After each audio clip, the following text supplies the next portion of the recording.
Hey guys, welcome back to my YouTube channel once again बच्चों। My name is Aadish Khankar और आप सभी लोगों को पता है हम लोग यहाँ पे एक सीरीज ले रहे हैं जो कि आपके अपकमिंग एग्जामिनेशंस के लिए काम आने वाला है, and that is hots of the PYQs. PYQs मतलब प्रीवियस ईयर क्वेश्चन पेपर जो भी थे उसमें से मैंने गिने चुने कुछ ऐसे हॉट्स को उठाए जो एक्सटर्नल हॉट्स थे बच्चों, 4 मार्क के लिए एंड 3 मार्क के लिए आए थे in our previous year question papers. So ऐसा जरूरी नहीं है कि यही क्वेश्चन आने वाले हैं बार बार, बट एक आइडिया मिलता है कि स्टेट बोर्ड वाले कैसे टाइप ऑफ क्वेश्चन हमें दे सकते हैं, एंड वो जो क्वेश्चंस होते हैं वो कौन से टॉपिक से ज्यादातर रिलेटेड होते हैं, कौन से चैप्टर से रिलेटेड होते हैं, कौन सा थियरम उसके लिए पढ़ना बहुत इंपॉर्टेंट है।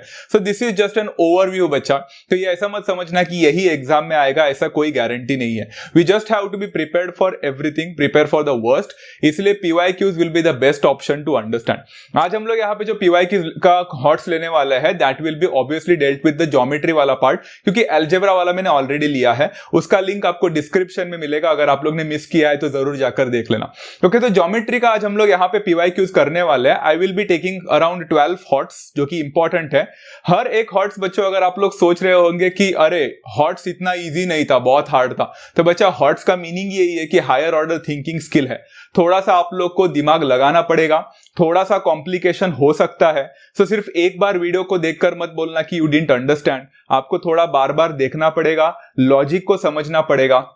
सो it will take some time, थोड़ा टाइम जरूर लगने वाला है, बट छोड़ना मत बच्चा हर क्वेश्चन को। Every question is important, try to understand every question. Okay, तो स्टार्ट करते हैं बच्चों यहाँ पे। तो सबसे पहला जो क्वेश्चन है बच्चा वो ये था कि in triangle ABC PQ is a line segment intersecting AB at P and AC at Q such that segment PQ is parallel to segment BC.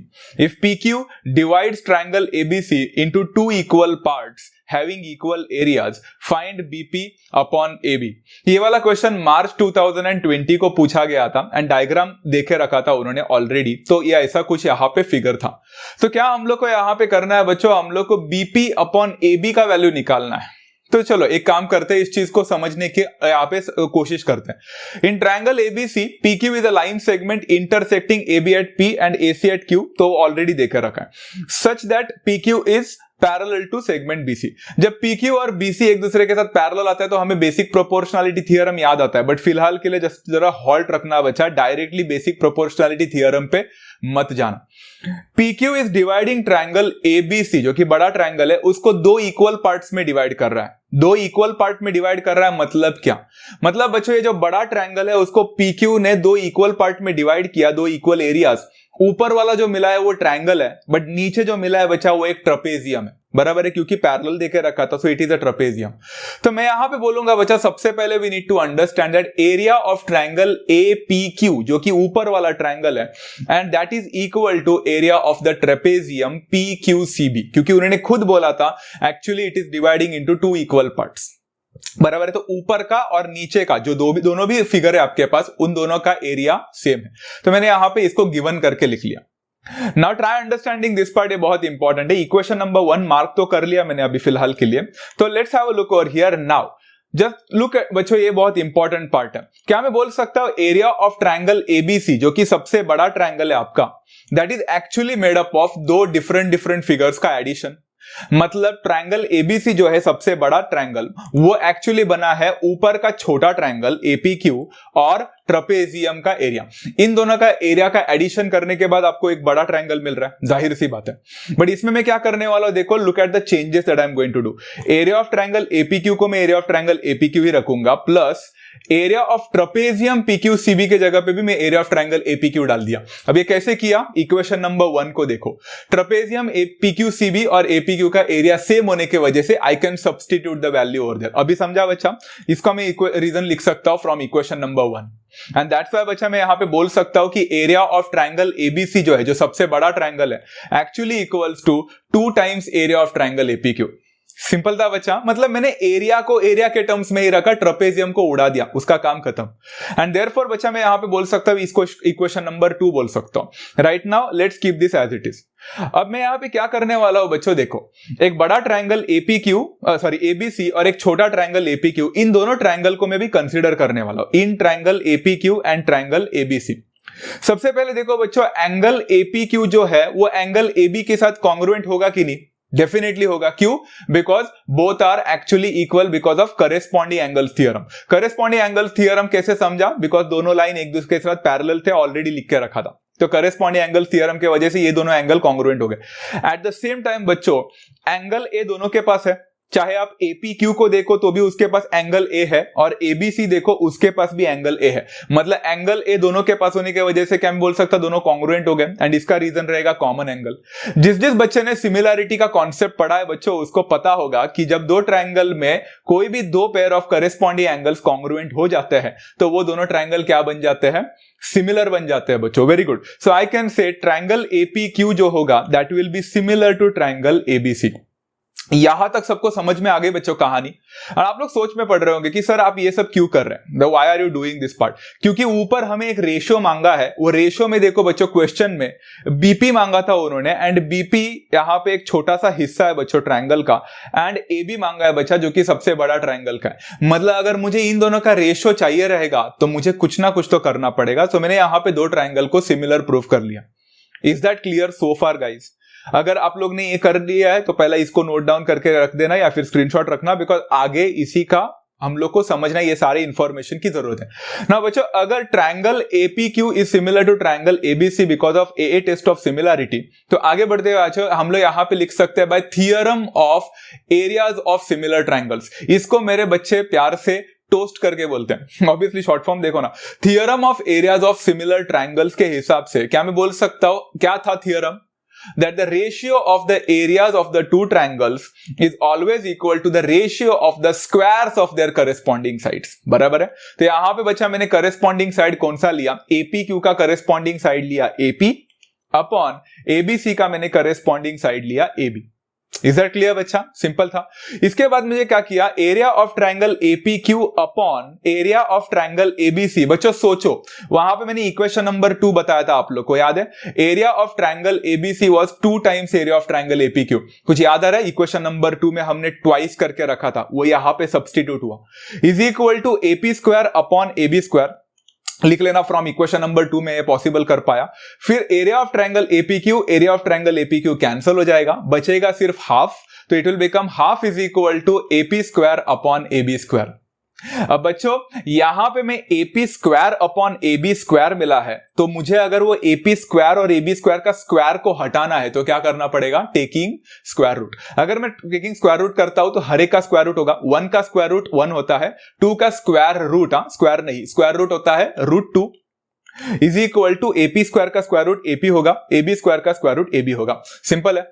अब जरा चेक करो बच्चों, क्या हमें यही फाइंड करने बोला था? The answer to this is बिल्कुल नहीं। यहां पे बच्चों हम लोग को एपी अपॉन एबी का वैल्यू मिला है, बट ऊपर अगर देखोगे तो हमें एपी अपॉन एबी नहीं तो बीपी अपॉन एबी चाहिए था। तो न्यूमरेटर में कुछ तो यहां पे लोचा है। अभी हम लोग को क्या करना पड़ेगा बच्चों? देखो टेकिंग स्क्वायर रूट करने के बाद मैं यहां पे एक इंटरेस्टिंग काम किया हो बच्चों, ध्यान से देखना। यहां पे मैंने 1/√2 करने के बाद एपी जो दिख रहा है आप लोग को, वो एपी जरा देखो अच्छी तरह से तो आपको पता चलेगा जो एपी सेगमेंट है आपके डायग्राम में दिख रहा है, that is actually made up of subtraction of 2 segments. जो एपी है बच्चा वो क्या है? That is total AB minus BP. समझ में आ गया? एपी जो मिला है वो एबी और बीपी को सब्ट्रैक्ट करने की वजह से मिला है छोटू सा सेगमेंट, बराबर ना? Divided by AB. इसका रीजन चाहो तो लिख सकते हो A', P' करके, मैंने नहीं लिखा बट आप लोग लिख सकते हैं। Now what do we need to do? 1/√2 को वैसे ही रखो। आपको पता है ना बच्चा, जब आप लोग फ्रैक्शन मिलता है तो आप फ्रैक्शन को स्प्लिट कर सकते हैं, राइट? तो यहां पे क्या होगा? एबी अपॉन एबी कर सकते हैं माइनस बीपी अपॉन एबी कर सकते हैं। डायरेक्ट एबी कैंसिल नहीं होता है, ऊपर डायरेक्ट नहीं होता है बच्चा, आप लोग को पहला स्प्लिट करना पड़ेगा। Then 1/√2 will remain the same. AB cancel होगा तो बचेगा 1, तो यहां पे आएगा 1 minus BP upon AB. Check करो बच्चों, क्या बीपी अपॉन एबी अचानक से दिखने लगा अभी आप लोग को? Exactly.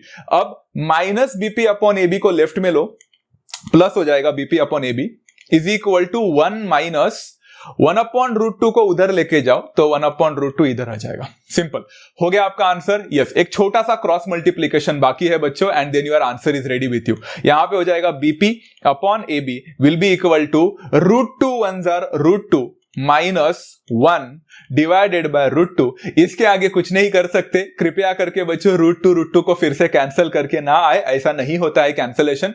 This is your final answer guys and you got the answer for BP upon AB and ये क्वेश्चन मार्च 2020 को पूछा गया था। नाउ यू कुड सी बच्चा क्वेश्चन कैसे होते हैं, दिखने में तो एक्सटर्नल हॉट से भाई डेंजरस है, बट अगर आप लोग अंदर जाकर देखोगे तो आपको पता चलेगा area, theorem of areas of similar triangles, फिर हम लोग का करेस्पॉन्डिंग एंगल्स टेस्ट, दो ट्रायंगल सिमिलर कैसा प्रूव करने का है, यही सब चल रहा है। मतलब if you really want to understand the HOTS very well, मैं फिर से बोलता हूं बच्चा, बहुत सारे कमेंट्स आते हुए दिख रहे हैं बच्चा, मैं हर एक का कमेंट रीड करने की कोशिश कर रहा हूं, तो उसमें मैंने देखा है कि majority of the students are saying कि सर और हॉट्स दो, हमें और हॉट्स पढ़ना है।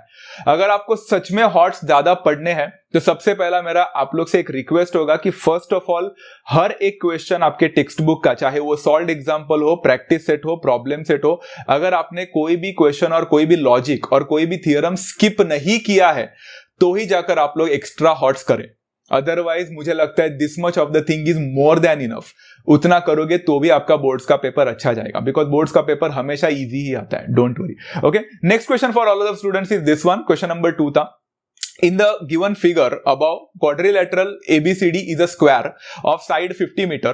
Points P, Q, R and S are the midpoints of side AB, BC, CD and AD respectively. Find the area of the shaded region. मैंने यहाँ पे शेड कर दिया है, दिख रहा है आप लोग को, वो बीच में का जो शेडेड रीजन है उसका एरिया निकालना है। जिस बच्चे को है ना विजुअलाइजेशन करना आता है ना, ये कॉन्सेप्ट बड़ा सिंपल है। आपको नहीं लगता बच्चा यहाँ पे जो मिडल वाला जो आप लोग को शेडेड रीजन निकालना है वो कैसे निकालोगे? आपको यहाँ पे दो एरिया निकालने पड़ेंगे। सबसे पहला बड़ा वाला जो एरिया है किसका? स्क्वायर का एरिया निकालना पड़ेगा। एंड फिर जो छोटे छोटे आप लोग को आजू बाजू में दिख रहे हैं बच्चों, गोल गोल छोटे छोटे दिख रहे हैं बच्चों, वो क्या है? That are the sectors. Sector का एरिया के साथ माइनस करना पड़ेगा। तो स्क्वायर का एरिया लेने का, सेक्टर के एरिया के साथ माइनस करने का, आपको शेडेड रीजन का आंसर मिल गया। इतना सिंपल सा कॉन्सेप्ट है, सिंपल सा लॉजिक है। मेंसुरेशन कॉन्सेप्ट इजी होता है, सिर्फ कैलकुलेशन थोड़ा डिफिकल्ट होता है, इसलिए उसके ऊपर काम करते हैं। Let's try to understand. सबसे पहले बच्चा यहां पे बोला है क्वाड्रिलेटरल एबीसीडी एक स्क्वायर है जिसका साइड 50 मीटर है, एंड उन्होंने ये भी बोला है कि PQRS एक तरह का मिड पॉइंट का काम कर रहे हैं। तो आपको नहीं लगता बच्चे यहाँ पे हर एक जो मिड पॉइंट के वजह से जो 50 मीटर का 25 मीटर का बन जाएगा, चाहे वो BQ हो, QC हो एंड मेनी मोर। तो मैंने वहां पे लिख लिया 25 हर जगह पे मैंने 25 लिख लिया। सिंपल था बिकॉज साइड 50 का था। ओके, इसके बाद मैं सबसे पहला निकालूंगा बच्चा एरिया ऑफ द क्वाड्रिलेटरल जो कि स्क्वायर है ABCD। सबको पता होगा बच्चा एरिया ऑफ अ स्क्वायर का फॉर्मूला क्या होता है? साइड स्क्वायर होता है। तो साइड स्क्वायर निकालना है, मतलब कितना होगा बच्चा? 25 का स्क्वायर नहीं बच्चों, 50 का स्क्वायर होगा। 50 का स्क्वायर कितना होता है बच्चों? 5 5 25, 2500 स्क्वायर मीटर में आएगा। आपको पहला आंसर मिल गया बच्चों। इसको चाहो तो इक्वेशन नंबर 1 करके लिख सकते थे। Now have a look very carefully, ये थोड़ा इंटरेस्टिंग पार्ट है। आपको यहाँ पे टोटल कितने सेक्टर्स दिख रहे हैं बच्चा? एक लेफ्ट में है, एक राइट में है, एक नीचे है, एक राइट यहाँ पे नीचे है, तो 4 सेक्टर है। बट अगर 4 सेक्टर को अच्छी तरह से देखोगे तो आपको क्या पता चल रहा है? दीज 4 सेक्टर्स के सेंट्रल एंगल 90 डिग्री है, angle of a square. Eight the same time इनके सारे को रेडियस देखो बच्चों, हर एक का रेडियस 25 है। तो आपको नहीं लगता इनका सेंट्रल एंगल भी सेम है और रेडियस भी सेम होने की वजह से ये सारे के सारे सेक्टर्स कॉन्ग्रुएंट है एक दूसरे के साथ? बराबर है। मतलब मैंने किसी एक का भी एरिया निकाला तो सबके कैसे मिलेंगे? मल्टीप्लाइड बाय 4 करके। बड़ा सिंपल कॉन्सेप्ट है, right? So now what I can do is बच्चा देखो यहाँ पे एरिया ऑफ A-SP, जिसने मेंसुरेशन पढ़ा उसको पता रहेगा बच्चा A-SP का मतलब क्या है? A-SP का मतलब है सेक्टर लिखते हैं वैसा, A-SP ऐसा लिखते हैं। तो area of A-SP will be equal to area of B-PQ will be equal to area of C-QR will be always equal to area of D-RS। मतलब चारों सेक्टर एक्चुअली एक दूसरे के साथ कॉन्ग्रुएंट है, ऐसा बोलना था। तो इसलिए मैं बोल सकता बच्चा area of all the 4 sectors will be nothing but 4 multiplied by any one of the sector. कोई भी एक सेक्टर को 4 से मल्टीप्लाई कर लो भाई, काम खत्म। तो 4 multiplied by area of sector ASP करके ले लिया मैंने। क्लियर है? तो 4 मल्टीप्लाइड बाय बच्चों एरिया ऑफ द सेक्टर का फॉर्मूला पढ़ा होगा ना, मैंने सिखाया है। What is the formula for area of a sector? It is θ/360 होता है multiplied by pi R square. Area है तो पाई आर स्क्वायर, तो multiplied by pi R square होगा। वैल्यू को सब्स्टिट्यूट करो। 4 मल्टीप्लाइड बाय थीटा कितना है बच्चा? सेंट्रल एंगल है 90 डिग्री, तो 90/360 मल्टीप्लाइड बाय पाई का वैल्यू 22/7 ले लेना, मल्टीप्लाइड बाय आर का वैल्यू कितना देकर रखा है, रेडियस एक्चुअली है 25, तो यहां पे 25 का स्क्वायर होगा। अब देखो अच्छी तरह से देखोगे तो 90 और 360 एक दूसरे के साथ कैंसिल करेगा, 91 जार 94 जार एंड वो 4 इस 4 के साथ भी कैंसिल आउट हो जाएगा, तो ये पूरा टर्म निकल गया। आपके पास बचा सिर्फ 22/7 मल्टीप्लाइड बाय 25 स्क्वायर। ये वाला पार्ट थोड़ा दिक्कत है बच्चों, थोड़ा सा आप लोग को कैलकुलेशन करना पड़ेगा। डिनोमिनेटर 7 है इसलिए बच गए थोड़ा सा, but I would still expect 25 का स्क्वायर निकालो, मल्टीप्लाइड बाय 22 करो, फिर डिवाइड बाय 7 करना। आपको एक आंसर मिलेगा, एक अप्रॉक्सीमेट आंसर मिलेगा 1964.28 स्क्वायर मीटर करके। बस अभी इतना ही करना था बच्चा, ऑलमोस्ट खत्म हो गया ये क्वेश्चन। आपको यहां पे total area of the square मिला है और 4-4 सेक्टर्स के भी एरिया मिल चुके हैं। तो मिडल वाला जो शेडेड पोर्शन है उसका एरिया अगर निकालना रहेगा तो क्या करना पड़ेगा, सब्ट्रैक्शन करना पड़ेगा। सो आई कैन राइट बच्चा area of the shaded region will be equal to area of the square ABCD minus the area of all the 4 sectors. Area of यहां पे एबीसीडी कितना था, 2500 था एंड अभी अभी रिसेंटली 1964.28 भी हमें आंसर मिला। इन दोनों को अच्छी तरह से सब्ट्रैक्ट करना तो आपको आंसर मिलेगा बच्चों 535.72 square metre and that's your final answer and it is as simple as that. तो लिख लेना बच्चा यहां पे area of the shaded region is 535.72 square metre. ये भी क्वेश्चन आया था मार्च 2020 को, तो आप लोग इसको अच्छी तरह से कर सकते थे, right. Let's go for the next one, question number 3। If sine theta plus sine square theta is equal to 1, show that cos square theta plus cos to the power 4 theta is equal to 1। ये 3 mark के लिए आया था question. Okay, let's try to understand. sin theta plus sin square theta is equal to 1 लिख के रखा है। चलो गिवन ही जीवन होता है तो सबसे पहले गिवन का इस्तेमाल करो। sin theta plus sin square theta is equal to 1। Now मैं क्या करने वाला हूं, ध्यान से देखना। अगर sin theta plus sin square theta is equal to 1 होता है तो क्या मैं वो sin स्क्वायर थीटा को राइट में शिफ्ट करूं? अब आप सोच में पड़ रहे होंगे ऐसा मैंने क्यों किया, बताता हूं बच्चों। देखो यहां पे लिख सकता हूं sin theta is equal to 1 minus sine square theta. 1 minus sine square theta से कुछ बल्ब जली बच्चों आप लोग की, ट्रिगोनोमेट्रिक आइडेंटिटी आया ना, ग्रेट। साइन थीटा बच्चों यहां पे हो जाएगा is equal to 1 minus sine square theta. 1 minus sine square theta होता है कॉस स्क्वायर थीटा। अगर आपने यही गेस किया है तो परफेक्टली बोला बच्चों। तो sine theta is equal to cos square theta मिला। इसका रीजन लिख सकता हूं 1 minus sine square theta is cos square theta and इसको चाहो तो मैं इक्वेशन नंबर 1 करके मार्क कर सकता हूं। फिलहाल मुझे एक वैल्यूएबल इंफॉर्मेशन मिला है, मैं इसको छोड़ूंगा नहीं, यहां पे रखने वाला हूं फिलहाल। अब जाते हैं हमें शो दैट वाले पार्ट में, मतलब प्रूफ क्या करना है। प्रूफ में हमें यह करना है कि cos square theta plus cos to the power 4 theta का वैल्यू 1 होना चाहिए। मतलब मुझे सबसे पहले LHS लेना पड़ेगा भाई। LHS will be equal to cos square theta plus cos to the power 4 theta. अब मैंने अपने बच्चों को तो ये बताया था, अगर आप लोग ने कभी सुना नहीं है तो आज सुन लेना कि जब भी आप लोग को ऐसा टाइप ऑफ प्रॉब्लम होता है जहां पे cos टू द पावर 4 वगैरह दिखता है तो उसको थोड़ा सा है ना छोटा छोटा टुकड़ों में बांटने की कोशिश करो। जैसे cos to the power 4 theta को मैं लिख सकता हूं cos स्क्वायर थीटा का भी स्क्वायर। स्क्वायर का स्क्वायर टू द पावर 4 होता है, लॉ ऑफ इंडिसेस में पढ़ा था हमने 8th स्टैंडर्ड में भाई। तो यहां पे cos to the power 4 theta को मैंने cos स्क्वायर थीटा का स्क्वायर लिखा। अब ऐसा मैंने क्यों लिखा होगा भला, जरा देखो। यहां पे बच्चों अच्छी तरह से देखोगे तो आपको पता चलेगा वो जो पहला टर्म है cos square theta, equation number 1 में देखोगे तो आपको पता चलेगा cos स्क्वायर थीटा का वैल्यू हमें ऑलरेडी पता है, क्या है, sine theta. Very good guys. तो cos स्क्वायर थीटा के जगह पे आएगा sign theta plus cos square theta का स्क्वायर, मतलब क्या होगा, अंदर cos स्क्वायर थीटा हो जाएगा sine theta and sine theta का स्क्वायर। सिंपल, एक सिंपल सा सब्स्टिट्यूशन किया। इसको मैं ऐसा लिख सकता हूं बच्चों बाद में कि साइन थीटा को साइन थीटा ही रहने दो, साइन थीटा का स्क्वायर को लिखा जा सकता है साइन स्क्वायर थीटा। सेम होता है, साइन थीटा का स्क्वायर मतलब ही साइन स्क्वायर थीटा होता है। एंड जरा अच्छी तरह से देखो बच्चों तो आपको पता चलेगा sign theta plus sine square theta का तो पहले से आंसर हमें पता है, तो गिवन है।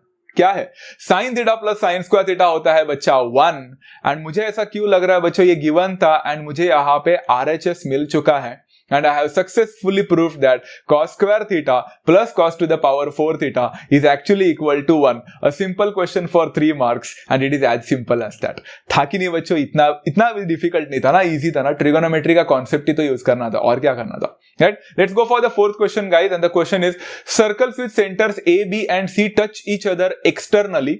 If AB is equal to 3 cm, BC is equal to 3 cm, CA is equal to 4 cm, then find the radii of each circle. अब मजे की बात यहां पे ये है कि डरावना बोल सकते हैं हम लोग, यहां पे इसका डायग्राम ही नहीं दिया, हमें डायग्राम खुद समझना है, खुद बनाना है। क्या हमें डायग्राम कंस्ट्रक्ट करना है? नहीं, नो कंस्ट्रक्शन रिक्वायर्ड। आप यहां पे एक रफ फिगर बनाओगे बट एक अच्छा खासा बनाओगे। Circles with centre A B and C touch each other externally, तीनों भी सर्कल एक दूसरे को बाहर से टच कर रहे हैं। मतलब बच्चों यहां पे अगर हम लोग देखेंगे तो मैंने सबसे पहला एक सर्कल बना दिया, फिर दूसरा एक सर्कल बना दिया एंड तीसरा सर्कल। हर एक सर्कल दूसरे दो सर्कल को टच करना चाहिए, दोनों भी। ये सर्कल ये दोनों को टच करना चाहिए, ये सर्कल ये दोनों को, एंड ये वाला सर्कल थर्ड सर्कल ये दोनों को, सबको टच करना चाहिए externally. Circles with centres ABC बोला है तो जाहिर सी बात है हर एक को सेंटर रहेगा एबीसी। एंड यहां पे टच इज एक्सटर्नली, एबी का वैल्यू, बीसी का वैल्यू और सीए का वैल्यू देकर रखा है। तो एबी यहां पे बीसी और ये देखो मैंने क्या कर दिया, एबी बीसी और एसी को कनेक्ट कर लिया। एंड जाहिर सी बात है मेरे सर्कल जहां पे टच हो गए उनको नाम दे दिया एम एन और ओ रेस्पेक्टिवली। यहां तक तो डायग्राम सबको समझ में आ गया रहेगा, राइट। अभी इसके वैल्यूज देके रखे। मजे की बात देखो बच्चों, इन्होंने एबी का वैल्यू देके रखा है। अब एबी का वैल्यू का मैं क्या करूं भाई, एबी का वैल्यू पूरा का पूरा 3 सेंटीमीटर है, मैं क्या कर सकता हूं उसका? कुछ नहीं। इन्होंने बोला है find the radii of each circle, तो हर एक का रेडियस निकालना। अब रेडियस निकालने के लिए बच्चों मैं देखो यहां पे क्या करने वाला हूं, मैं थोड़े से एजम्पशंस करने वाला हूं बच्चों, and that's important for everyone to understand. Let AM and AO, बच्चों AM को देखो और AO को देखो, आपको नहीं लगता दोनों भी radii of the same circle है तो दोनों इक्वल होंगे? So let AM is equal to AO be equal to X करके लिखा, सिंपल। उसके बाद में BM is equal to BN is equal to Y करके लिखा, एंड देन CN और CO को मैंने Z करके लिखा, सिंपल है। इसका यहां पे मैं डायग्राम में भी दिखा दूंगा, इसको X लिखा, इसको X लिखा, यहां पे Y है, यहां पे Y है, एंड इसको Z एंड इसको Z बोलेंगे। वेरी सिंपल, कॉन्सेप्ट क्लियर है? ओके, अब ना यहां पे एक इंटरेस्टिंग पार्ट है। क्या मैं बोल सकता हूं बच्चों दैट AM जो है, AM एंड MB जो है, ये AM और MB को अगर मैं ऐड करता हूं तो मुझे यहां पे AB करके मिलेगा, मिलेगा कि नहीं बच्चों? सिंपल है।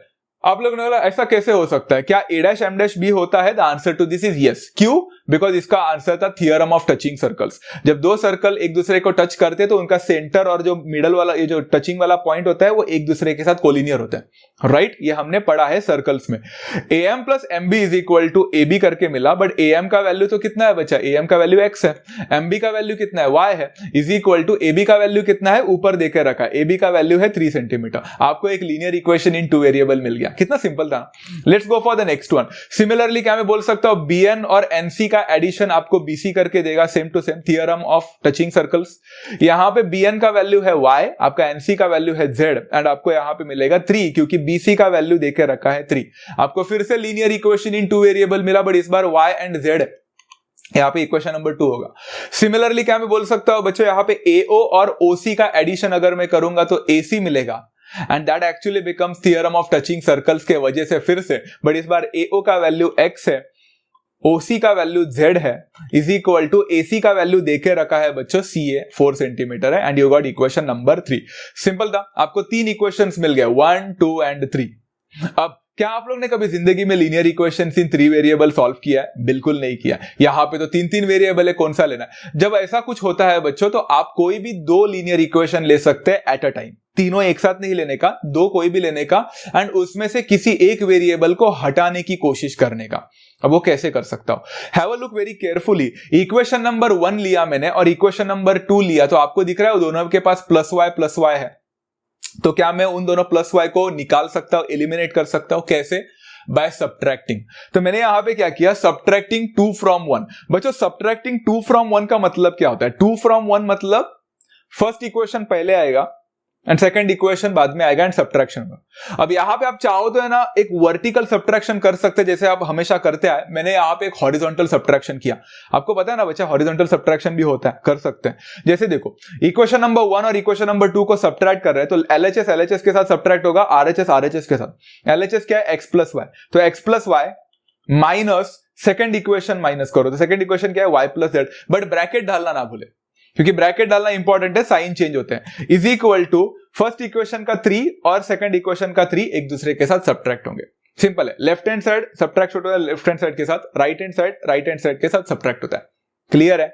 हॉट से बच्चों इतना भी जल्दी समझना एक्सपेक्ट मत करना, हॉट से थोड़ा बहुत दिमाग लगाना पड़ेगा। ओके, इसके बाद क्या कर सकता हूं? I can open the bracket, तो यहां पे x प्लस वाई होगा minus y minus Z is equal to 3 minus 3 होता है 0। चेक करो y विल गेट कैंसल्ड, आपका एक वेरिएबल गायब हो गया, आपको मिला x minus Z is equal to 0। तो ये करके फायदा क्या हुआ? फायदा बहुत हुआ है बच्चों। अगर आप इक्वेशन नंबर 3 को देखोगे जो कि पिछले वाले स्लाइड में गया, आप जरा चेक कर लेना फिर से। वहां पे इक्वेशन नंबर 3 बोल रहा था x plus Z is equal to 4 and यहां पे इक्वेशन नंबर 4 बोल रहा है x minus Z is equal to 0। आपको नहीं लगता ये दोनों इक्वेशन को ऐड किया जा सकता है? डेफिनेटली। एडिंग इक्वेशन 3 एंड 4, ये वाला पार्ट मैं अभी सॉल्व नहीं करके दे रहा हूं, ये वाला पार्ट आप खुद सॉल्व करोगे, वीडियो को पॉज करना। x plus Z is equal to 4, x minus Z is equal to 0, add करो, plus z minus z cancel, x plus x कितना होता है? 2x होता है, एंड 4 प्लस 0 कितना होता है? 4। यही मिला क्या बच्चों? चेक करो, इतना तो आना चाहिए आप लोग को। 2x इज इक्वल टू 4 है तो x इज इक्वल टू कितना हो जाएगा? 2 मिल जाएगा बच्चों, इट्स द सेम। तो यहां पे x इज इक्वल टू 2 मिल जाएगा। Once you got the value for x is equal to 2, आप कोई भी इक्वेशन में सब्स्टिट्यूट कर सकते हैं। मैंने इक्वेशन नंबर 4 में ही सब्स्टिट्यूट किया। फिर से ये मैं नहीं बताने वाला हूं, आप खुद ट्राई करना। x minus Z is equal to 0 में अगर x का वैल्यू 2 है तो z का वैल्यू क्या होना चाहिए कि आपको 0 मिले? 2 ही होना चाहिए। तो यहां पे therefore z will also become 2। आपको x का वैल्यू मिल गया, आपको z का वैल्यू मिला, अब बचा है सिर्फ एक ही जो कि y है। आप इक्वेशन कोई भी उठा लेना, एक ऐसा इक्वेशन है इक्वेशन नंबर 2 जो आप लोग देख सकते हैं, वहां पे लिखा था कि y plus Z is equal to, y plus जेड कितना था? 3 था, z का वैल्यू 2 है तो y का वैल्यू कितना होना चाहिए कि 3 मिले? 1 मिलना चाहिए। तो यहां पे मिलेगा y इज इक्वल टू 1। मैंने थोड़ा शॉर्टकट में किया है बच्चों, बिकॉज मुझे ऐसा लगता है कि हॉट्स वाला क्वेश्चन आप थोड़ा सा खुद से करोगे तो ज्यादा अच्छा होगा। You got all the values x, y and z and यही रेडिया ऑफ द सर्कल्स थे, तो आप फाइनली लिख सकते हैं the radii of the circles are 2 centimetre, 2 centimetre and 1 centimetre respectively. This is how you complete this question for 4 marks and it was as simple as that, but थोड़ा सा दिमाग लगाने का था। ओके, क्वेश्चन नंबर 5 में जाते हैं बच्चों। In triangle ABC, angle BAC is equal to 90 degree, segment AP is perpendicular to side BC, B dash P dash C, point D is the midpoint of side BC, then prove that 2AD square is equal to BD square plus CD square। ये आया था जुलाई 2020 को। Okay fine, I understand बच्चों, ऐसे type of question देखने के बाद डर किसको नहीं लगेगा, मतलब लाइक देखो क्या है ये। बट आई एम ट्राइंग, मैं कोशिश करूंगा ये क्वेश्चन को ज्यादा से ज्यादा इजी बनाने का आप लोग को। मैंने कुछ एनिमेशंस ऐसे किए हैं कि things will become easy for you. Hopefully बच्चों आप लोग को ये इजी लगेगा, just hoping. Okay, in triangle ABC angle BAC is equal to 90 degree. मैंने देखो यहाँ पे कुछ चीजें किया है, देखा आप लोग को दिख रहा है, फिर से बता देता हूं। देखो ये ऐसा था ना, मैंने डायग्राम में पूरा उड़ा दिया। ऐसा क्यों किया? बिकॉज मैं चाहता हूं कि आप एक पूरा लार्जर फिगर देखे, एक पूरा एक राइट एंगल ट्रायंगल को देखे। दिखा सब लोग को? Great. Triangle ABC is a right angle triangle जहां पे एंगल A 90 डिग्री का है। अगर एक राइट एंगल ट्रायंगल मिलता है तो सबसे पहले आप लोग के मन में कौन सा थियरम चमकता है? Pythagoras theorem. Great. Pythagoras theorem बोलेगा बच्चा कि sum of the squares of the two sides, मतलब AB square plus AC square will always be equal to the square of the hypotenuse, मतलब BC स्क्वायर। इसका reason लिख सकते हैं Pythagoras theorem करके, इक्वेशन नंबर 1 करके मार्क कर लिया। अब आगे क्या करना है? आगे क्या करना है बड़ा इंपॉर्टेंट पार्ट है बच्चों। मुझे AB square plus AC square is equal to BC square मिलने के बाद मैंने इस डायग्राम को, फिगर को फिर से लाया, बट वो परपेंडिकुलर वाले को भूल गया। मैं यहां पे AD को लाया। क्यों किया? जरा ध्यान से देखो क्वेश्चन में, देखना point D is the mid point of side BC। अगर पॉइंट D मिड पॉइंट है बच्चों, तो कोई मुझे बता सकता है अगर कोई पॉइंट D मिड पॉइंट है तो AD क्या बन जाएगा? मीडियन बन जाएगा। So I can say over here therefore AD is the median. जैसे ही हम लोग को एक ट्रायंगल में मीडियन दिखता है तो हमें कौन सा थियरम याद आ जाता है?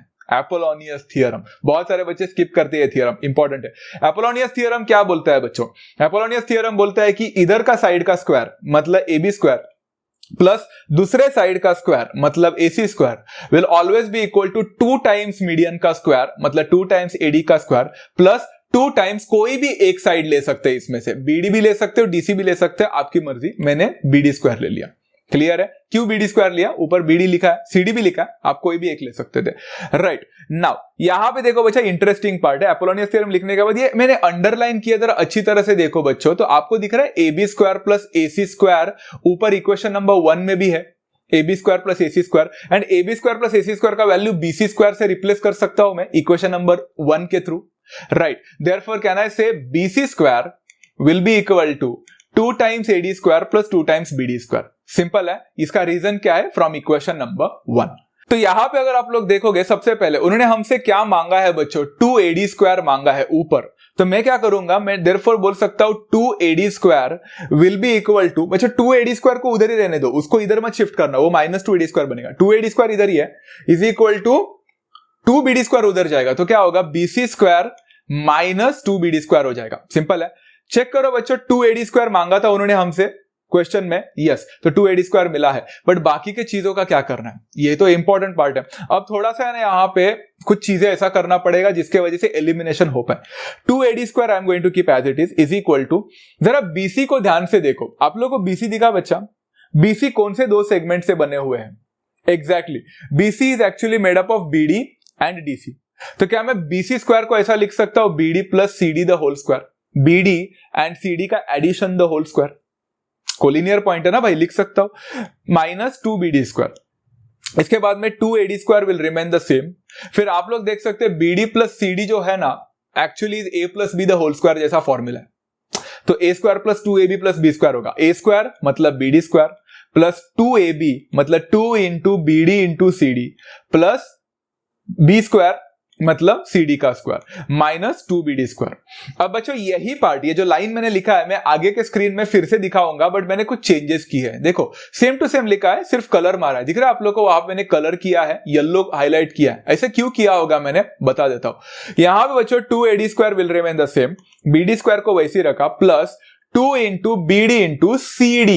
जरा डायग्राम में देखो, आपको नहीं लगता CD के जगह पे मैं फिर से BD लिख सकता हूं, वो कैसे, D is the mid point, तो BD and CD are actually the same, तो मैं CD के जगह पे BD डाल सकता हूं, मतलब यहां पे लिख सकता हूं 2 इंटू BD क्योंकि BD and CD are same, right, plus CD² minus 2BD²। अब आप सोच में पड़ रहे हो सर वहां पे आपने CD को BD में कन्वर्ट कर दिया, तो CD² को क्यों नहीं BD² में किया, बिकॉज क्वेश्चन में मुझे CD² चाहिए। देखो जरा ऊपर CD² चाहिए ना, तो मैंने ऐसा किया, देखो आप लोग को पता चल जाएगा। यहां पे BD is equal to CD लिख लिया, यहां पे 2AD² will remain the same, BD² will remain the same, 2 into BD होता है बच्चा 2 times BD² plus CD² minus 2 into BD², कुछ कैंसिल होता हुआ दिखा, exactly 2BD² minus 2BD² cancel हुआ, एंड इसीलिए मैंने ये किया उस चीज को निकालने के लिए। And what is the thing that is remaining, 2 times AD² is equal to BD² plus CD²। क्या हमें यही प्रूफ करना था क्या बच्चों,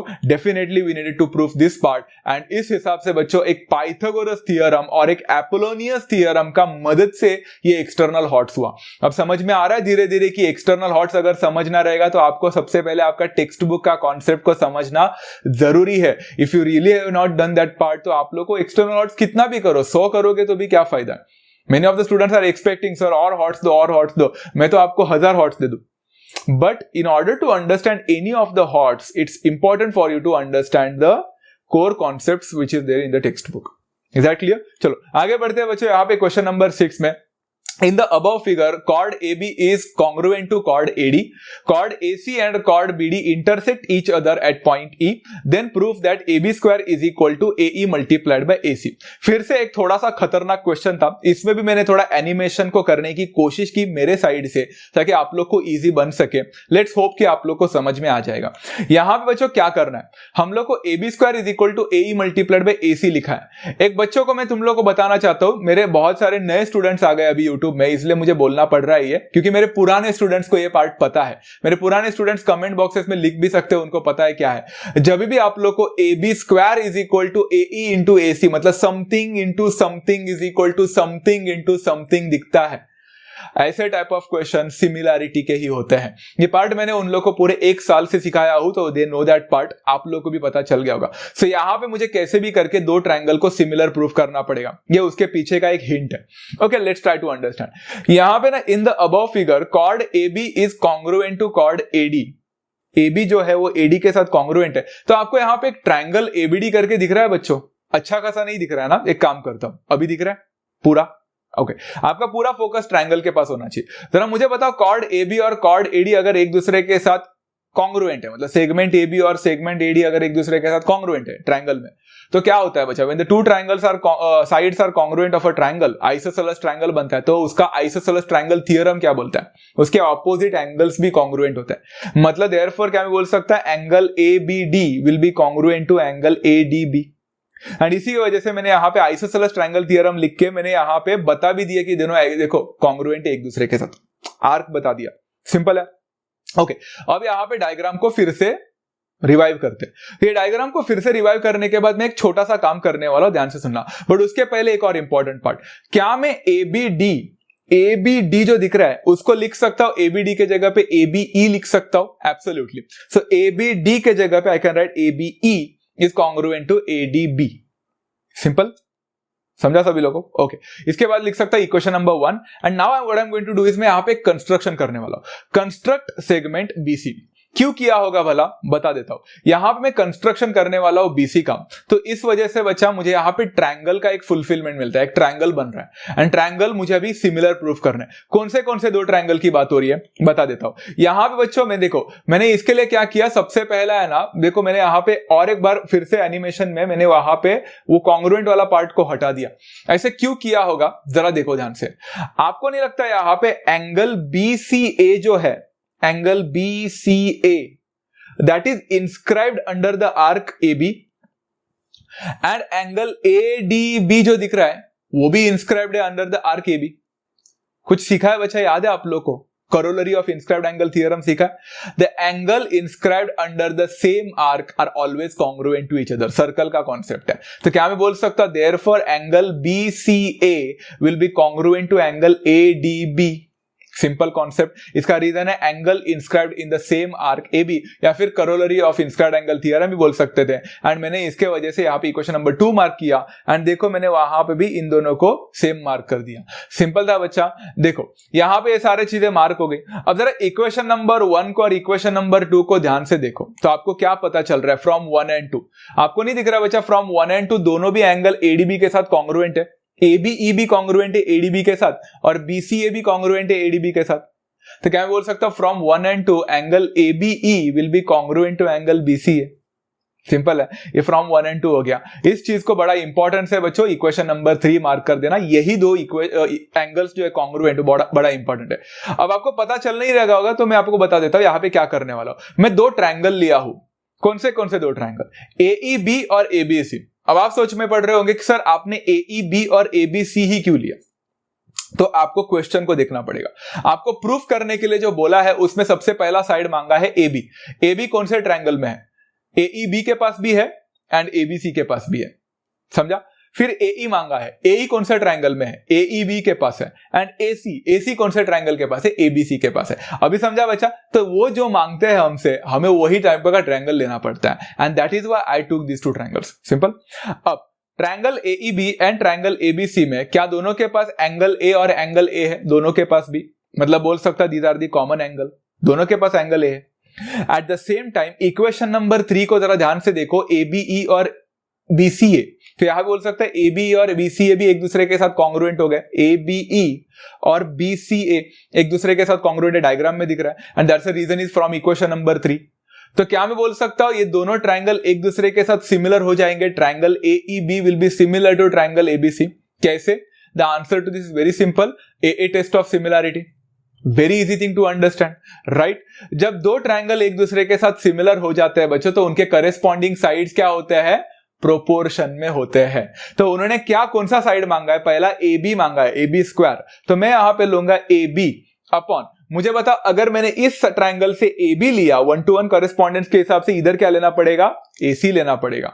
इज इक्वल टू यहां पे बच्चा मुझे और क्या चाहिए? फिर से मुझे AC चाहिए, AB चाहिए, तो इधर AB लेना है तो इधर ये वाले ट्रायंगल में क्या लेना पड़ेगा? AE। तो AE अपॉन AB लेना पड़ेगा। So I took AB from both the triangles. क्यों? क्योंकि मुझे AB स्क्वायर चाहिए था। अब इसका रीजन लिख लेना, corresponding sides of similar triangles, right? अभी AB और AB को क्रॉस मल्टीप्लाई करो तो AB स्क्वायर मिलेगा and AE multiplied by AC cross multiply करो एंड चेक करो बच्चों क्या हमें यही प्रूफ करना था क्या? The answer to this is हाँ, यही प्रूफ करना था and this is how I prove this question and it was as simple as that. मुझे पता है मेजॉरिटी ऑफ द स्टूडेंट्स ने हॉट्स को पढ़ाई नहीं किया, एट द सेम टाइम बहुत सारे कॉन्सेप्ट्स आपके टेक्स्ट बुक का नहीं पढ़ा है, इसलिए आप लोग को ये डिफिकल्ट लग सकता है। But trust me guys, for those students जो एक साल से कंटिन्यूसली पढ़ाई कर रहा है एंड कॉन्सेप्ट को समझ रहा है, ये क्वेश्चन उनको बहुत इजी लगा होगा। होपफुली कमेंट्स में आप लोग लिखोगे कि ये क्वेश्चन आप लोग को इजी लगा है, बिकॉज ये ऐसे टाइप ऑफ क्वेश्चंस एग्जाम्स में आते हैं जो कोर कॉन्सेप्ट से रिलेटेड होते हैं। ओके तो आप इतना भी करोगे तो भी काफी है for your understanding and practice. Okay, let's go for another question. Question number 7 है, a straight road leads to the foot of the tower of height 48 meters. From the top of the tower, the angles of depression of two cars standing on the road are 30 degree and 60 degree respectively. Find the distance between the two cars. जहां पे √3 का value 1.73 दिया है. फिर से बोलता हूं, question इतना आसान नहीं था एंड क्वेश्चन इतना डिफिकल्ट भी नहीं था, बट दिमाग खराब किया था जरूर, बहुत डेंजरस था. ओके, इस चीज को समझने के लिए ट्रिगोनोमेट्री का एप्लीकेशन है, तो आप लोगों को थोड़ा बहुत डायग्राम बनाना पड़ेगा. तो let's try to understand. A straight road leads to the foot of the tower of height 48 metre. मतलब आपके पास एक टॉवर था, वहां पे एक टॉवर था जो 48 मीटर का हाइट था, तो मैंने बीसी को एक टॉवर बता दिया. फिर उन्होंने बोला from the straight road leads to the foot, मतलब एक स्ट्रेट रोड है जो फुट तक आ रहा है. मतलब मेरे पास एक स्ट्रेट रोड था ऐसा. अब यहां पे ए एंड डी मैंने लिखा है, वो क्या है? स्ट्रेट रोड के ऊपर ए एंड डी क्या है? तो ए एंड डी एक्चुअली है कार. उन्होंने लिखा है ना from the top of the tower the angle of depression of two cars है, तो ऊपर से देखते वक्त उनको गाड़ी दिखाई दी रोड के ऊपर, तो मैंने ए एंड डी बता दिया यहां पे कार है. अब मैं पूरा थियरी लिखने वाला हूं, पहले बता देता हूं कि कैसे है, बाद में थियरी लिखूंगा. एंड उधर से बच्चा एंगल ऑफ डिप्रेशन बन रहा है, तो एंगल ऑफ डिप्रेशन के लिए सबसे पहले आपको एक हॉरिजॉन्टल लाइन ऑफ विजन करना पड़ता है, एंड उधर से आप नीचे जो एंगल बनाते हो वो आपका एंगल ऑफ डिप्रेशन होता है. तो यहां से मैंने है ना एक सीई करके एक लाइन बता दिया, एंड उधर से मैंने कार डी को देखा, एक एंगल ऑफ डिप्रेशन बन गया, एंड उस एंगल ऑफ डिप्रेशन का वैल्यू था 30 डिग्री. एंड फिर दूसरा एक मैंने सी ए को देखा, जाहिर सी बात है 30 डिग्री छोटा रहेगा एंड 60 डिग्री है ना, तो ये वाला 60 डिग्री रहेगा, तो ये है आपका 60 डिग्री. Simple to understand. अंदर वाला एंगल जो है मैंने ए तक वो 60 डिग्री है, एंड दूसरा वाला जो है वो डी तक वो आपका 30 डिग्री है. So there are two cars जिसका एंगल ऑफ डिप्रेशन बन रहा है. अब यहां पे मैं थोड़ा थियरी लिखता हूं. BC is the height of the tower, जो कि ऑब्वियसली बीसी हमारा 48 मीटर है, देकर रखा है, तो 48 मीटर लिख लिया. Then what did they say? A and D are the positions of the car. तो यहां पे ए एंड डी आपके कार्स हैं. ऑब्वियसली आपको पता होगा कि angle of depression of car A मैंने कितना लिखा है? 60 डिग्री लिखा है, and angle of depression of car D मैंने कितना लिखा है? 30 डिग्री लिखा है. सिंपल थिंग टू अंडरस्टैंड, दोनों लिख लिया. इसके वजह से बच्चा भी थोड़ा इंटरेस्टिंग पार्ट है, ध्यान से सुनना. क्या मैं बोल सकता हूं एंगल ईसीए? ईसीए को जरा ध्यान से देखो, ईसीए जो कि 60 डिग्री है, क्या मैं वो बोल सकता इट इज कॉन्ग्रुएंट या फिर इक्वल टू एंगल सीएबी? कैसे? इज इक्वल टू 60 डिग्री भाई, कैसे? ECA CAB, alternate angles. Very good, alternate angles theorem. And at the same time क्या मैं बोल सकता एंगल ईसीडी जो है, angle ECD 30 degree, that is actually equal to angle CDB, and that is equal to 30 degree. इसका दोनों का reason क्या रहेगा बच्चा? Alternate angles theorem. इससे मैंने क्या किया? इससे मैंने ये बता दिया कि एंगल सीए भी मेरा 60 डिग्री हो चुका है और एंगल मेरा सीडी भी 30 डिग्री हो चुका है. ऐसा करने का रीजन क्या था? क्योंकि मुझे ट्रायंगल के अंदर एंगल चाहिए था ट्रिगोनोमेट्रिक रेशियो यूज करने के लिए. सिंपल है. अब यहां पे दो राइट एंगल ट्रायंगल्स दिख रहे होंगे आप लोग को. एक एक राइट एंगल ट्रायंगल लेना वन एट अ टाइम, थोड़ा थोड़ा करके. अब मैं सबसे पहले लूंगा बच्चा यहां पे एडी का. यहां पे मैंने क्वेश्चन मार्क डाल दिया बच्चों. क्यों? उन्होंने मांगा था find the distance between the two cars, मतलब ए और डी के बीच में मैंने क्वेश्चन मार्क डाल दिया. हमें एडी का वैल्यू निकालना है जो कि डिस्टेंस है दो कार के बीच में. इन ट्रायंगल सीबीए जो कि एक छोटा ट्रायंगल है, सबसे पहला मैं उसको लिया.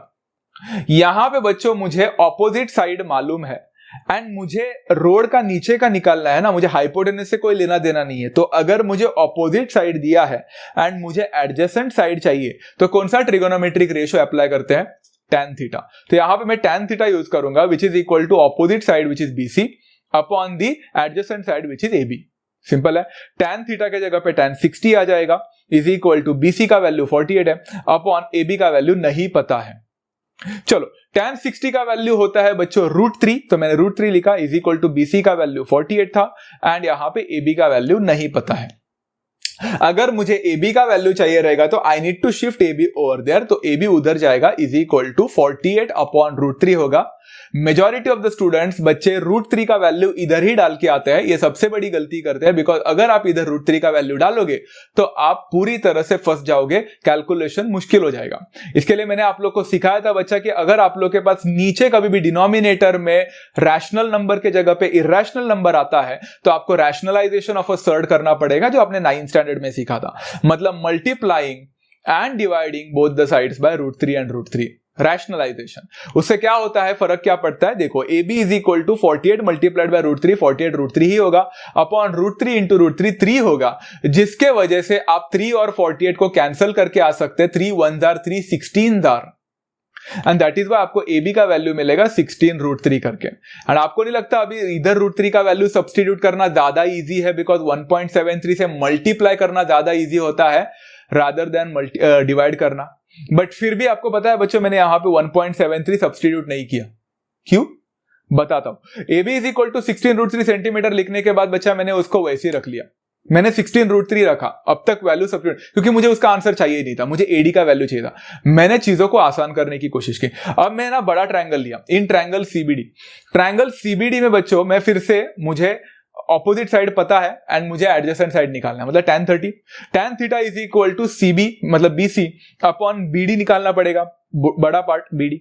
यहां पे बचा tan थीटा मतलब tan 30 हो जाएगा इज इक्वल टू आपका 48 हो जाएगा बीसी डिवाइडेड बाय बीडी का वैल्यू आपको पता नहीं है तो it will remain the same. tan 30 का वैल्यू होता है 1/√3, सभी लोगों को पता है, is equal to 48 will remain the same. But मजे की बात देखो बच्चों, यहां पे जो बीडी दिख रहा है, मैं बीडी के जगह पे लिखा बच्चों ए बी प्लस एडी, लिख सकता हूं कि नहीं, क्योंकि BD is actually comprising of 2 segments A B and AD. इसके बाद में क्या कर सकता हूं, 1/√3 will remain the same is equal to 48 will remain the same divided by A B आप लोग को दिख रहा है, तो मैंने डायग्राम में आप लोग को जानबूझ कर दिया ताकि आप लोग को रेफर करने में इजी हो। ए बी का वैल्यू है 16√3 प्लस एडी का वैल्यू नहीं पता है, इनफैक्ट एडी निकालना है। आप लोग देख सकते हो बच्चों, आपके यहाँ पे सिर्फ एक ही वेरिएबल बचा है, वो है एडी, एंड वो अननोन आपको मिल गया तो आपका आंसर मिल गया। आपको क्या करना है, क्रॉस मल्टीप्लीकेशन करना है। चलो क्रॉस मल्टीप्लाई करो, 16√3 प्लस एडी को 1 से मल्टीप्लाई करो तो 16√3 प्लस एडी ही रहेगा इज इक्वल टू 48 और √3 को मल्टीप्लाई करो तो 48√3 ही रहेगा। अभी आपको एडी का वैल्यू अगर निकालना है तो what do we need to do is 16√3 को राइट में शिफ्ट करना पड़ेगा, तो 48√3 माइनस 16√3 हो जाएगा। आपको अभी समझा बच्चा मैंने क्यों 16 और √3 को मल्टीप्लाई नहीं किया था, तभी बहुत बड़ा कैलकुलेशन होता ना। अभी देखो ना, AD is equal to 48√3 minus 16√3 is like 48 apples में से 16 एप्पल्स को खाओ, कितना हो गया 32 एप्पल्स, मतलब यहां पे हो जाएगा 32√3। अब आप सब्स्टिट्यूट कर सकते हैं ना भाई, √3 का वैल्यू कर सकते हो, तो यहां पे हो जाएगा 32 मल्टीप्लाइड बाय 1.73। इसको एक आसान सा कैलकुलेशन है, कर लो, आपको आंसर मिलेगा 55.36 and that's how you can rate बच्चा AD is nothing but the distance between the two cars. I can write the distance between the two cars is 55.36 metres and that's how you get the final answer for this and it is as simple as that। था कि नहीं बच्चा, बड़ा simple सा question, समझा? Great, let's go for the next one guys. Question number 8, let M be a point of contact of two internally touching circles. Let line AM be with their common tangent. The chord CD of the bigger circle touches the smaller circle at point N. The chord CM and chord DM of bigger circle intersect the smaller circle at point P and R respectively. हमें निकालना है from the above information draw the suitable figure। मतलब figure भी हमें draw करना है। अच्छा, यहां पे काफी सारे क्वेश्चंस मन में आते हैं, सवाल आते हैं बच्चों का, तो मैं आप लोगों को कमेंट्स में जवाब देने से अच्छा इधर ही बता देता हूं। इसमें 3 सब क्वेश्चंस थे ABC। इसमें सबसे पहला था from the above information draw the suitable figure. बहुत सारे बच्चों को डाउट होता है कि सर हम लोग को कंस्ट्रक्शन करना है क्या, मतलब measurement up to the scale. The answer to this is value ही नहीं दिया है तो आपको अप टू द स्केल नहीं करना है, बट हाँ आपको सुटेबल फिगर ड्रॉ करना है, मतलब कंपास का इस्तेमाल होगा, स्केल का इस्तेमाल होगा। एक अच्छा खासा फ्री हैंड ड्रॉ नहीं करना है, अच्छा खासा स्केल से ड्रॉ करना है, but there will be no measurement, it will be like no measurement at all. आपको सिर्फ एक टेक्निकली दिखाना है कि कैसा डायग्राम बनेगा। क्लियर है? तो किसी बच्चे ने 3 सेंटीमीटर का सर्कल बना दिया तो किसी बच्चे ने 4 सेंटीमीटर का सर्कल बना दिया, नथिंग मेक्स अ डिफरेंस। आपको यहां पे सिर्फ एक डायग्राम बनाने का है, कोई यहां पे मेजरमेंट नहीं होगा। चलो मैं यहां पे आपको बता देता हूं कैसे करना है। Let M be a point of contact of 2 internally touching circle. मतलब सबसे पहले आपको यहां पे 2 सर्कल्स दिखाने हैं जो इंटरनली टचिंग हो। सर्कल नंबर 1 आ गया, ये देखो, ये है सर्कल नंबर 1। दूसरा है इंटरनली टचिंग है, तो जाहिर सी बात है अंदर रहेगा। देखो मैंने बना दिया, so there are 2 circles which are internally touching each other at point M। तो यहां पे मैंने M भी दिखा दिया। चलो मेरा पहला लाइन हो गया। सेकंड लाइन में जाते हैं। Let line AM be with their common tangent. AM be दोनों का भी कॉमन टेंजेंट होना चाहिए, मतलब ऐसा टेंजेंट जो दोनों भी सर्कल को टच करे, M से गुजरना चाहिए। देखो मैंने यहां पे एक टेंजेंट बना दिया। अब ये टेंजेंट AM भी करके बोलूंगा ये है मेरा A और ये है मेरा B, तो आप लोग को दिख रहा है AM भी करके जो कि M से पास हो रहा है, एंड दोनों भी सर्कल को एक कॉमन टेंजेंट है। हो गया, मेरा दूसरा लाइन भी कंप्लीट हो गया। तीसरा line, the chord CD of the bigger circle touches the smaller circle at point M। ध्यान से सुनना, कॉर्ड CD जो है बड़ा सर्कल के लिए कॉर्ड है, वो स्मॉलर सर्कल को टच करके जा रहा है, छूकर जा रहा है। तो क्या मैं ऐसा बना सकता हूं? देखो यहां पे ध्यान से देखो, ये देखो कॉर्ड CD दिखा जो कि बड़े सर्कल के लिए CD है एंड वो छोटे सर्कल को टच करके जा रहा है। एंड कौन से पॉइंट पे टच करके जा रहा है? Circle at point N। तो मैंने पॉइंट N बता दिया। Chord CD of the bigger circle is touching the smaller circle at point N। हो गया मेरा, यहां पे थर्ड लाइन भी हो गया। The chord CM and chord DM of the bigger circle intersect, touch नहीं, इंटरसेक्ट करके जा रहा है, घुस के जा रहा है, of the smaller circle at point P and R respectively. मतलब कॉर्ड CM बनाने का है एंड वो CM कॉर्ड जो होगा बच्चा वो मेरे छोटे सर्कल को पॉइंट P पे टच करके जाएगा। ये हो गया मेरा। एंड वैसे ही कॉर्ड DM जो है बच्चा, DM वो मेरे छोटे सर्कल को टच करके जाएगा एट पॉइंट R, क्योंकि रेस्पेक्टिवली बोला है। तो ये रहा मेरा, हो गया। बस इतना ही तो है इसमें, पूरा का पूरा डायग्राम बता दिया आप लोग को। इतना ही डायग्राम बना के आना है आप लोग को, as simple as that. Make sure कि आप थोड़ा सा डायग्राम बड़ा बना दो जैसे मैंने बनाया है, बिकॉज ये क्वेश्चन खत्म नहीं हुआ है। अभी तक तो सिर्फ एक ही सब क्वेश्चन हुआ है, अभी और एक सब क्वेश्चन आने वाला है, तो मैं बता देता हूं बच्चों कौन सा है। देखो ये डायग्राम बना दिया। सेकंड सब क्वेश्चन यहां पे पूछा गया था, draw segment NR and segment NM and right the two pairs of congruent angles in smaller circle considering tangent and chord. समझाता हूं। ड्रॉ सेगमेंट NR बोला है, तो मैंने पहले N और R को यहां पे ड्रॉ कर दिया। उसके बाद में इन्होंने बोला है कि NM भी ड्रॉ कर दो, तो मैंने N और M को भी ड्रॉ कर दिया। चलो इतना ड्रॉ कर दिया, कंस्ट्रक्ट कर लिया। उन्होंने बोला right the two pairs of congruent angles, आपको लिखना है in smaller circle. Smaller circle बोला है, तो मैंने क्या किया मालूम है भाई, स्मॉलर सर्कल मांगा है, बड़े सर्कल की कोई जरूरत नहीं है, तो मैंने ना बड़े सर्कल को हटा ही दिया, आप लोग को रेफर करने के लिए इजी हो जाएगा। अब बड़ा सर्कल गया, छोटा सर्कल है वहां पे। तो यहां पे देख सकते हो बच्चों, अच्छी तरह से आप लोग देखो तो उन्होंने क्या लिखा है कि consider smaller circle and considering the tangent and the chord. आपको टेंजेंट को और कॉर्ड को कंसीडर करके एंगल निकालना है। इससे हम लोग को एक थियरम याद आता है बच्चा, जो सर्कल में था, एंड उस थियरम का नाम है थियरम ऑफ, कौन सा बताओगे कमेंट में या मैं बता दूं? चलो मैं बता देता हूं। यहां पे theorem of angle between the tangent and the secant. पता है बच्चों आप लोग को ये theorem, the theorem of angle made between the tangent and the secant मैंने सीखा है बच्चों, आप लोग चाहो तो उसका थियरम देख सकते हैं। सो यहां पे आप लोग यही करोगे। लेट्स हैव अ लुक, हम लोग कैसे कर सकते हैं। हैव अ लुक बच्चा, जरा ध्यान से देखो। आप लोग को यहां पे टेंजेंट जाता हुआ दिख रहा है to the smaller circle, CD करके टेंजेंट दिखा, and at the same time आप लोग को NR करके दिखा बच्चे, N और R, जो कि एक सीकेंट का काम कर रहा है, बराबर है। तो क्या मैं बोल सकता हूं एक टेंजेंट और एक सीकेंट के बीच में एक एंगल बन चुका है। कौन सा है वो angle? Very good, the angle is RND। The angle made between the tangent and the secant is always equal to उसी सीकेंट के ऑपोजिट का बना हुआ इंस्क्राइब्ड एंगल। ये मैंने कॉन्सेप्ट सिखाया है, फिर से रिपीट करता हूं। टेंजेंट और सीकेंट के बीच में बना हुआ जो एंगल होता है वो उसी सीकेंट, कौन सा सीकेंट है यहां पे मैंने लिया है NR, उसके ऑपोजिट वाला इंस्क्राइब्ड एंगल। तो उसके ऑपोजिट, NR के ऑपोजिट इंस्क्राइब्ड एंगल कौन सा है? वेरी गुड बच्चा, देखो मैंने मार्क कर दिया, वो है। ये दोनों अपनों का कॉन्ग्रुएंट हो गया, सिंपल। तो मैं लिख सकता हूं angle RND will be congruent to angle NMR। ये हो गया मेरा पहला पेयर ऑफ कॉन्ग्रुएंट एंगल। इन्होंने हम लोग से दो मांगा है। अब बच्चा मैं क्या करता हूं, ध्यान से सुनो। फिर से वही टेंजेंट लो CD, बट इस बार NR को कॉर्ड मत लेना, इस बार आप NM को कॉर्ड लो, N और M दिख रहा है? ओके, तो यहां पे CD इज द टेंजेंट और NM इज द कॉर्ड लिखा है, तो क्या मैं बोल सकता हूं उनके बीच में भी तो एक एंगल बन रहा है। The angle made between the tangent and the secant जो कि बना है, that is always equal to उसी कॉर्ड से, उसी सीकेंट, कौन सा सीकेंट है बच्चा? NM, उसका ऑपोजिट वाला एंगल, इंस्क्राइब्ड एंगल, मतलब कौन सा? ये वाला, उसी कॉर्ड से। कौन सा कॉर्ड है? NM, उसका ऑपोजिट वाला मतलब R, उसके साथ कॉन्ग्रुएंट होगा। Simple thing to understand, right? So I can write बच्चों एंगल MNC जो होगा that will be congruent to angle MRN। And मेरा यहाँ पे सेकंड सब क्वेश्चन भी हो गया। ये इजी है बच्चों, बट फॉर दोज स्टूडेंट जिन्होंने नहीं पढ़ा है उनको थोड़ा नया लग रहा होगा, बट ये इजी है कॉन्सेप्ट, ज्यादा डिफिकल्ट नहीं है।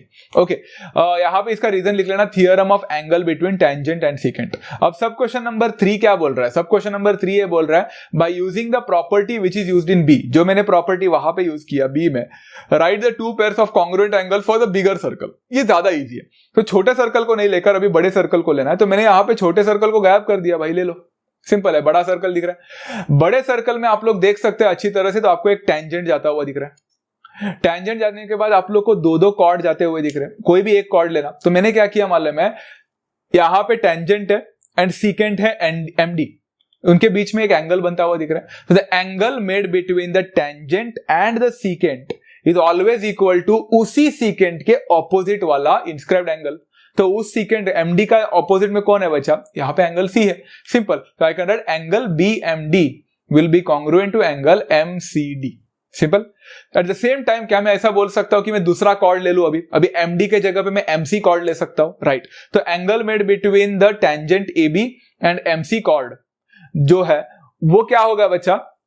उसी वो जो कॉर्ड है उसी का ऑपोजिट के साथ कॉन्ग्रुएंट होगा, मतलब ये वाला angle. Simple thing to understand. तो मैं लिख सकता हूं therefore angle AMC will be congruent to angle MDC. And यहां पे हम फिर से लिख सकते दोनों reason, theorem of angle between tangent and secant.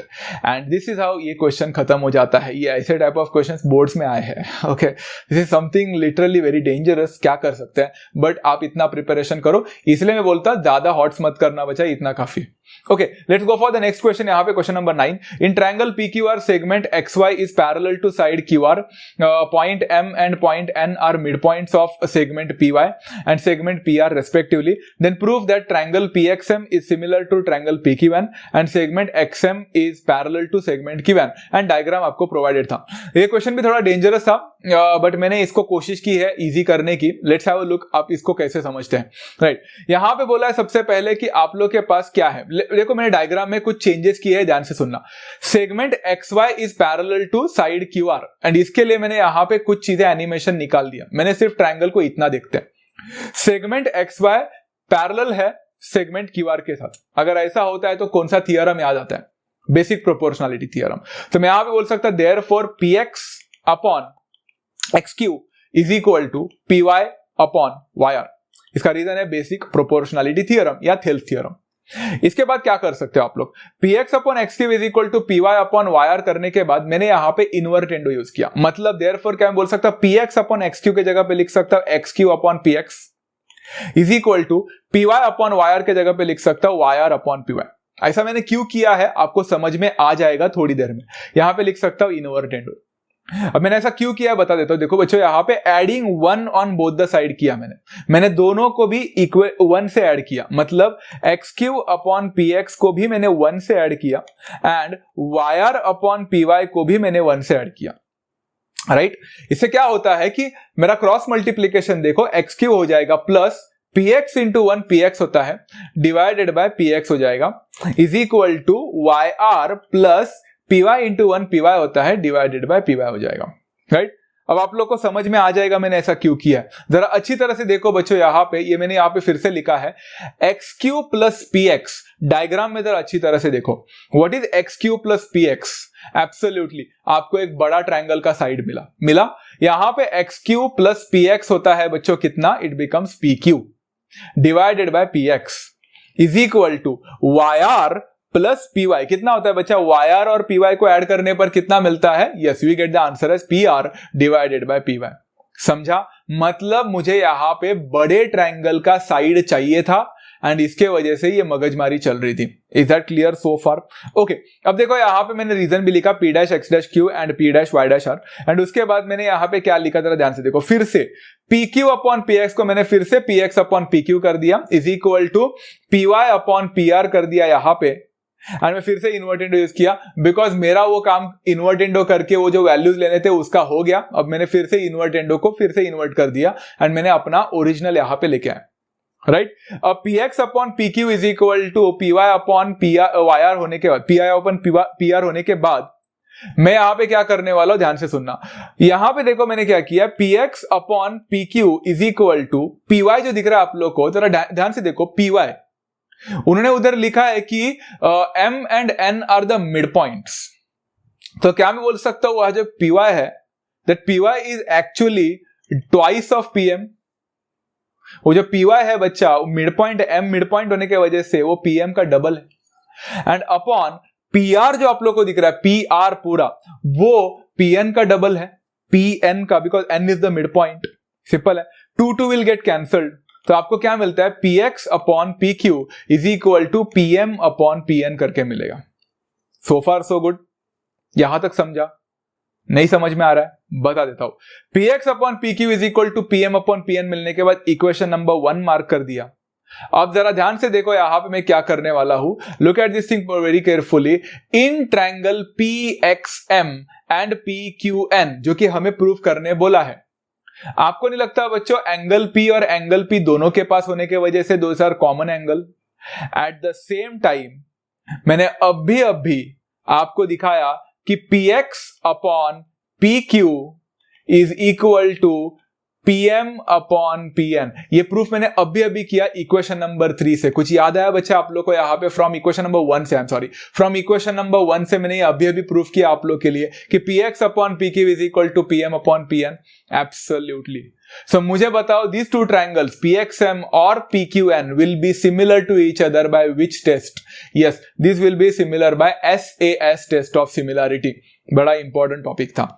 Clear to understand? तो SAS टेस्ट से ये दोनों ट्रायंगल एक दूसरे के साथ सिमिलर हो गए एंड मेरा पहला वाला पार्ट खत्म भी हो गया. सेकंड यहां पे उन्होंने बोला ऑप्शन नंबर बी है, सेगमेंट XM सेगमेंट QN के साथ पैरेलल बताओ. ये ज्यादा इजी था. मुझे बताओ बच्चों, अगर दो ट्रायंगल एक दूसरे के साथ कॉन्ग्रुएंट होते हैं, सिमिलर होते हैं, तो उनके करेस्पॉन्डिंग एंगल्स क्या होते हैं बच्चा? कॉन्ग्रुएंट होते हैं. तो यहां पे PXM को देखो और PQN को देखो तो क्या बोल सकता है? Therefore angle PXM will be congruent to angle PQN. बराबर ना? इसका रीजन है corresponding angles of similar triangles. And that's why बच्चा क्या मैं बोल सकता है यहां पे therefore segment XM will become parallel to segment QN. कैसे? बिकॉज अगर आप लोग देखोगे PXM और PQN ये दोनों एक दूसरे के साथ करेस्पॉन्डिंग एंगल्स बन रहे हैं एंड अगर करेस्पॉन्डिंग एंगल्स कॉन्ग्रुएंट होते हैं तो दो लाइन पैरेलल हो जाते हैं. इसका रीजन है corresponding angles test. And this is how you get the answer for this one and it is as horrible as that. This question was not at all an easy question. सच बोलता हूं, बहुत बार इसको अच्छी तरह से practice करना, logic समझना.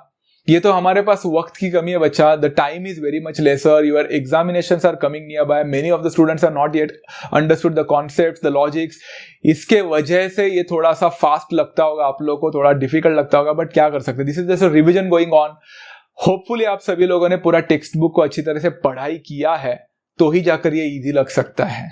Okay fine. क्वेश्चन नंबर 10 बोलता है बच्चों यहाँ पे क्या? If point P divides a segment AB joining the points A2,1 and B-3,6 in the ratio 2:3, then determine whether the point P lies on the line x minus 5y plus 15 is equal to 0 or not. Simple question है, section formula use करना है and उसके बाद उन्होंने थोड़ा extra चीज मांगा है हम लोग से. मैं वो आपको बताता हूं कैसे. सबसे पहले point P is dividing the segment AB joining the points A2,1 and B-3,6. Section formula आता है. चलो एजम्पशन करना स्टार्ट करो.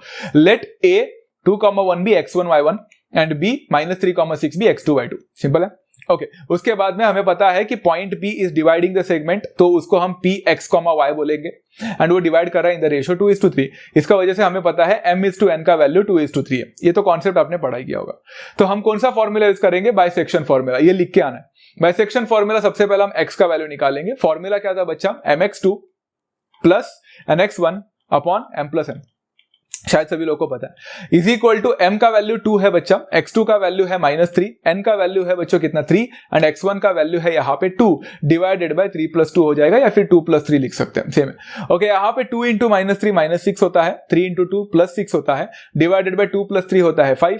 आपको सबको पता है बच्चों -6 + 6 0 देगा एंड 0/5 तो 0 ही होने वाला है. सो आंसर यहाँ पे मैंने डायरेक्टली लिख लिया 0. तो x का वैल्यू 0 है. Similarly can I go for y का value as well. Same formula with x के जगह पे y. my2 plus ny1 divided by m plus n हो जाएगा.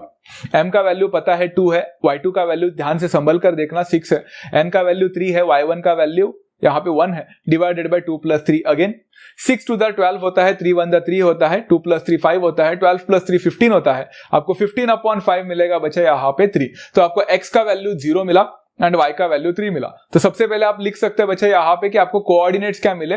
यहाँ पे आपका coordinates of point P are 0,3. यहां तक सिंपल था, यहां तक तो सबको पता है, सिंपल है. बट अभी आगे का क्वेश्चन जरा ध्यान से पढ़ो. Second line, determine whether the points of P lie on the line x minus 5y plus 15 is equal to 0 or not. कितने लोगों को पता है बच्चा कि अगर ये पॉइंट P को मेरे इक्वेशन में लाई करना होगा तो उस इक्वेशन को ये पॉइंट P क्या करना पड़ेगा? सेटिस्फाई करना पड़ेगा. सेटिस्फाई करना पड़ेगा मतलब in order that this particular point P lies on that line, आपको इसके कोऑर्डिनेट्स जो है 0,3 वो आपको वहां पे उस इक्वेशन के LHS में सब्स्टिट्यूट करना पड़ेगा एंड चेक करना पड़ेगा कि आपको RHS मिल रहा है कि नहीं. मतलब यहां पे मैं क्या करूंगा, now LHS is equal to x minus 5y plus 15 लेना है, फिर x का वैल्यू और y का वैल्यू जो आपको मिला है इसमें सब्स्टिट्यूट करके देखना है। तो क्या हो जाएगा, x माइनस 5 है, x का वैल्यू 0 है तो 0 minus 5 into 3, 0 minus 5 into 3 plus 15, 0 minus 5 into 3, अच्छा 0 को रहने दो, minus 5 into 3 minus 15, 0 minus 15 minus 15 होता है, माइनस 15 प्लस 15 0 होता है, यहां पे 0 मिला। चेक करो बच्चा क्या मेरा RHS के साथ मैच किया, एग्जैक्टली मैच किया। तो क्या मैं बोल सकता हूं यहां पे जो पॉइंट P है मेरा 0,3 वो इस इक्वेशन को सेटिस्फाई कर रहा है। अगर वो इक्वेशन को सेटिस्फाई कर रहा है तो मैं बोल सकता हूं yes the point P is lying on the line x minus 5y plus 15 is equal to 0 and this is how you have confirmed over here as well and this question was as simple as that. Let's go for another one. आज का second last question है, मुझे पता है बहुत ज्यादा दिमाग जा रहा है आप लोगों का, बट आपको टाइम डेडिकेट करना ही पड़ेगा इसको। Okay, quadrilateral ABCD is a parallelogram, point P is the midpoint of side CD, segment BP intersects diagonal AC at point X, then prove that 3 times AX is equal to 2 times AC। Okay, अब ये question को कैसे solve करना है, सबसे पहले ये diagram देखे रखा था, सेम टू सेम वैसे ही है, तो मैंने कुछ चेंजेस नहीं किया है। यहाँ पे 3 टाइम्स AX मांगा है और 2 टाइम्स AC मांगा है, तो ये कैसे करने का है, let me help you out. First of all उन्होंने पैरेललोग्राम दिया है, मतलब कुछ ना कुछ तो वैल्यू, पैरेललोग्राम दिया है मतलब जानबूझकर तो नहीं दिया, कुछ ना कुछ तो है उसके पीछे। तो क्वाड्रिलेटरल ABCD द पैरेललोग्राम, हमने पैरेललोग्राम का क्या सीखा, ऑपोजिट साइड हमेशा क्या होते हैं, पैरेलल भी होते हैं एंड कॉन्ग्रुएंट भी होते हैं। मतलब क्या मैं बोल सकता हूं, क्वाड्रिलेटरल अगर ABCD पैरेललोग्राम है तो यहाँ पे जो मुझे वैल्यू है AB और DC जो कि एक दूसरे के ऑपोजिट साइड्स है, वो एक दूसरे के साथ कॉन्ग्रुएंट मतलब इक्वल हो जाएंगे, right. AB is equal to DC मिलने के बाद मैंने इसको इक्वेशन नंबर 1 मार्क कर दिया। अब जरा ध्यान से देखना, यहाँ पे इन्होंने बोला है point P is the mid point of side CD। अगर पॉइंट P मिड पॉइंट है तो क्या मैं बोल सकता PC जो है PC वो एक्चुअली हाफ है बच्चा पॉइंट DC सेगमेंट DC का, क्योंकि पॉइंट P अगर मिड पॉइंट है तो PC जो है वो DC का हाफ हो जाएगा। इसको मैंने इक्वेशन नंबर 2 भी लिख सकता हूं गिवन, बट अभी देखो PC is equal to half of DC, तो क्या मैं बोल सकता therefore PC is equal to half of DC के जगह पे मैं AB लिख सकता हूं, क्योंकि इक्वेशन नंबर 1 बोल रहा था तो फ्रॉम 1 लिख सकता हूं मैं यहां पे, तो इसलिए मैंने इक्वेशन नंबर 2 नहीं लिखा, मैं डायरेक्टली फ्रॉम 1 लिखा। तो PC is equal to half of AB हो गया। अभी क्या, अभी बड़ा सिंपल है बच्चों, जरा ध्यान से सुनना। अगर PC is equal to half of AB होता है तो बच्चों मैंने ना क्या किया मालूम है, मैंने PC को यहां पे शिफ्ट कर लिया, तो मैं 2 को उधर शिफ्ट करूंगा तो मुझे क्या मिलेगा, AB अपॉन PC। AB उधर ही था, PC इधर आ गया, तो AB upon PC will be equal to 2 उधर जाएगा तो इट विल बिकम 2। बहुत सारे बच्चे बोलते हैं सर हाफ होना चाहिए था ना, ऐसा कैसे कर दिया आपने। PC अपॉन AB हाफ होता है, AB अपॉन PC 2 हो जाएगा। चेक करो बच्चों, तो AB upon PC will become 2 over here. Simple है, इसके बाद मैं कुछ नहीं कर पा रहा था, इक्वेशन नंबर 2 करके मार्क कर दिया। Let's keep this as it is. Okay, तो AB अपॉन PC हो गया। Now what I am going to do is in triangle AXB and triangle CXP, आपको 2 ट्रायंगल दिख रहा है AXB और CXP करके। ओके, इन दोनों ट्रायंगल में सबसे पहले मुझे बता एंगल AXB जो है क्या वो कॉन्ग्रुएंट है CXP के साथ, अगर हाँ तो कौन सा, किसके वजह से, वर्टिकली ऑपोजिट एंगल्स।